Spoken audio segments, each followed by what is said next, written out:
Hi friends, welcome to our channel competitive exams. మీరు మన channel subscribe చేసుకోండి. Telegram గ్రూప్లో కూడా జాయిన్ అవ్వండి. ఎందుకంటే ఈ క్వశ్చన్ టెలిగ్రామ్ గ్రూప్లో ఒక మిత్రుడు అడిగిన క్వశ్చన్ అనమాట. దానికి పూర్తి ఎక్స్ప్లెనేషన్ విత్ వీడియోతో కూడా ఇస్తున్నాను.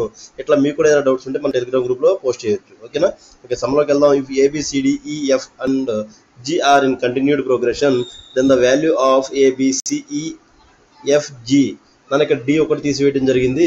అయితే ఇక్కడ ఏమంటుందంటే ఇది ఇంటూ అని డాట్ ఉందంటే మీనింగ్ ఇంటూ అని A into B into C into E into F into G అనేది ఏమవుతుంది అని అడుగుతున్నారు నన్ను. ఓకేనా?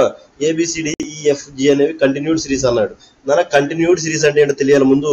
కంటిన్యూడ్ సిరీస్ అంటే నాన్న అవి జియోమెట్రిక్ ప్రోగ్రెషన్ లో ఉంటాయి అని అర్థం. నాన్న జీపీ నాన్న మనం ఆ చాప్టర్ ఒకసారి మళ్ళీ క్లియర్ గా చేద్దాం. HP GP AM arithmetic progression, harmonic progression, GP geometric progression అంటాము. అయితే ఈ ప్రోగ్రెషన్ లో ఉంటాయి నాన్న. అంటే దట్ మీనింగ్ ఏంటంటే ఫస్ట్ నెంబర్ ఏ అయితే రెండో నెంబర్ A ఇంటూ R అవుతుంది. అంటే సంథింగ్ ఒక నెంబర్తో ఇంటూ చేస్తున్నాం. అది third number A into R square అవుతుంది. Fourth number A into R cube అవుతుంది. ఇట్లా నాన్న. అంటే ఇది A వాల్యూ, ఇది B వాల్యూ, C వాల్యూ, ఇది D వాల్యూ అయితే అట్లా EFG వాల్యూస్ తీసుకోవచ్చు నాన్న. దీని నుంచి A into B into C into అనేది తీయవచ్చు మనం. ఓకేనా? ఇది ఒక పద్ధతి. లేదు సార్ ఈ ABCDలు అనుకోవడం ఎందుకు, డైరెక్ట్ గా వాల్యూస్ తీసుకున్నామంటున్నా. A ప్లేస్ లో 1, B ప్లేస్ లో సంథింగ్ ఒక నెంబర్ ఇంటూ చేయాలి కదా నాన్న. నేను 1 ఇంటూ 2 చేశాను అన్న. నెక్స్ట్ ఇక్కడ కూడా ఏం చేయాలి, ఈ నెంబర్ అగైన్ ఇంటూ R చేశారు కదా, ఇక్కడ కూడా మనం ఇంటూ 2 చేయాలి. 4 అగైన్ ఇంటూ 8 2 చేస్తే అగైన్ ఇంటూ 2 చేస్తే 16 అగైన్ ఇంటూ 2 చేస్తే 32.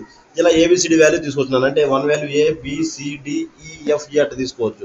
దాన్ని ఆల్రెడీ సాల్వ్ చేసి అనేది మీకు ఒకసారి పేపర్లో చూపిస్తాను చూడండి. ఈ విధంగా ఉంటుంది అనమాట. ఓకేనా? ఇది ABCDEFG are in continued progression అయితే కంటిన్యూడ్ సిరీస్ ని మనం ఈ విధంగా రాయటం జరుగుతున్నాను. ఓకేనా? A by B, B by C, C by D, E by F, F by G అని అర్థం అనమాట. కంటిన్యూడ్ సిరీస్ అంటే ఈ విధంగా ఉంటుందని తెలియాలి. బేసిక్ నాలెడ్జ్ కోసం చెప్తున్నా. ఇలాంటి క్వశ్చన్ ఇంతవరకు ఎగ్జామ్లో రేరుగా అడుగుతున్నారు నాన్న, ఇంత అడగరు. బట్ అదే కంటిన్యూడ్ ప్రోగ్రెషన్ అంటే ఏంటో తెలుసుకోవడం కోసం చెప్తున్నాను. ఓకేనా? ఈ విధంగా ఉంటుంది. అయితే ఈ కంటిన్యూడ్ ప్రోగ్రెషన్ అనేది జియోమెట్రిక్ ప్రోగ్రెషన్ లో ఉంటుంది నాన్న. కాబట్టి జీపీలో ఉంటుందని అర్థం. జియోమెట్రిక్ ప్రోగ్రెషన్ ఉంటుంది. జియోమెట్రిక్ ప్రోగ్రెషన్ అంటే ఇప్పుడే చెప్పాను. దట్ మీనింగ్ ఫస్ట్ నెంబర్ కనుక ఏ అయితే second number A into R అవుతుందన్నా. థర్డ్ నెంబర్ AR స్క్వేర్ అవుతుంది. ఫోర్త్ నెంబర్ AR క్యూబ్ అవుతుంది. అంటే into R into R into R చేస్తున్నట్టు నాన్న. ఈ విధంగా చేసి మనం ఈ ఏతోను బితోను AB into B into C into E into FG చేయొచ్చు. బట్ అది క్యాలిక్యులేషన్ కొద్దిగా ఇబ్బందిగా అనిపిస్తుందని నేనేం చేశానంటే ఈ AR స్క్వేర్ ప్లేస్ లో 1 2 4 8 16 32 64 తీసుకున్నాను అన్న. ఇది కూడా చూడండి మీరు అర్థమెటిక్ జియోమెట్రిక్ ప్రోగ్రెషన్ ఉంది. ఎలా సార్ అంటే ప్రతి నెంబర్ ఇక్కడ ఇంటూ R చేస్తున్నట్టు R ఈక్వల్ టు నేను 2 తీసుకున్నాను. అంటే ప్రతి number into 2, 1 into 2 2, 2 into 2 4, 4 into 2 8, 8 into 2 16 అట్లా తీసుకుంటే నాన్న 64 దాకా వస్తుంది. అంటే A value 1, B value 2, C value 4 అట్లా అయితే నాన్న ఇక్కడ A into B into C into F into G కనుక చేసినట్లయితే ఇది వస్తుంది అన్న మనకు ఆన్సర్. ఇది వస్తుంది. అయితే ఇప్పుడు నేను మనకి సొల్యూషన్ అనేది మీరు సొల్యూషన్ కనుక చూసినట్టయితే నాన్న ఆప్షన్స్ మనకి D³ D⁻7 D⁻6 అట్లా ఇచ్చారు నాన్న ఆప్షన్ మనకి. ఓకేనా? ఇది మన క్వశ్చన్ లో చూసినట్టు ఆప్షన్ D³ D7 D6 నన్నని ఇచ్చారు నాన్న. ఓకేనా? మీరు ఇక్కడ ఆప్షన్ చూడవచ్చు. ఎట్లా ఇచ్చారు కాబట్టి ఆ option in the form of D లో కన్వర్ట్ చేస్తున్నాను నాన్న. అంటే D value is nothing but D కదా నాన్న మనకి.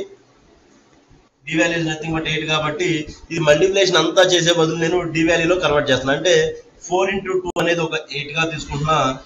ఇక్కడ 16 లో ఒక 8 ఉంటుంది, ఇంటూ 2 ఉంటుంది కదా. ఆ 2ని పక్కన పెట్టుకోండి. ఇది ఇక్కడ 8 ఇంటూ 2 అగైన్ 8 ఇంటూ 4 అవుతుంది అన్న. ఇక్కడ 32 అనేది ఇక్కడ ఒక 8 వస్తుంది. ఇక్కడ 4 ఉంది, ఇక్కడ 2 ఉంది, అగైన్ 8 వస్తుంది. 64 అంటే 8 ఇంటూ 8 నాన్న. అంటే ఓవరాల్ గా 8 టు ది పవర్ 6 వస్తుంది. 8 టు ది పవర్ 6 8 అంటే ఏంటన్నా D⁻6 వచ్చింది. అంటే మన ఆన్సర్ D⁻6 నాన్న. ఓకేనా? మీకు ఇలాంటి క్వశ్చన్ ఇంకా ఎన్ని డౌట్స్ ఉన్నా కూడా టఫెస్ట్ మోడల్స్ కూడా అడగండి నాన్న. ఐ విల్ ట్రై నాన్న. మన ఛానల్ పేరే లెర్న్ టుగెదర్, మనం కలిసి నేర్చుకుందాము. ఓకేనా? మీకు ఎలాంటి డౌట్స్ ఉన్నా కూడా మన టెలిగ్రామ్ గ్రూప్ లో పెట్టండి. నేను మీకు సాల్వ్ చేసి పంపిస్తూ ఉంటాను నాన్న. ఓకేనా? Thank you.